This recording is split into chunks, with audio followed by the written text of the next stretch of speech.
Présentation de la V3 Sparkara. Alors, on a changé pas mal de choses sur la voile cette année. Trois éléments importants. On a changé les poignées pour qu'elles soient beaucoup plus raides. On a diminué le nombre de poignées pour gagner en poids. On a diminué la taille des boudins et le grammage des chambres arrière à l'intérieur, qui nous permet de gagner aussi du poids. Et on a retendu la chute avec trois lattes qui permettent d'éviter le flappage de la voile. Résultat des courses, on gagne quasiment 500 grammes sur la voile par rapport à l'an dernier.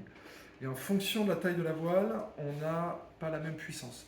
Les 6 sont plus puissantes, les 5 un petit peu moins, les 4 un petit peu moins et les 3 un petit peu moins.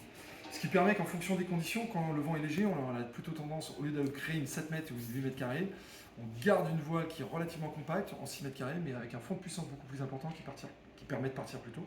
La 5, c'est vraiment le compromis parfait. Et plus on va descendre, plus on va aller vers la 3, et plus c'est des voiles qui vont pouvoir encaisser des fortes rafales et qui vont pouvoir accélérer, puisque les profils sont plus fins et ce sont des voiles plus nerveuses. On a fait aussi une cassure sur la latte centrale qui permet de rigidifier la chute. Et on a sectionné encore un peu plus les boudins pour regagner en rigidité.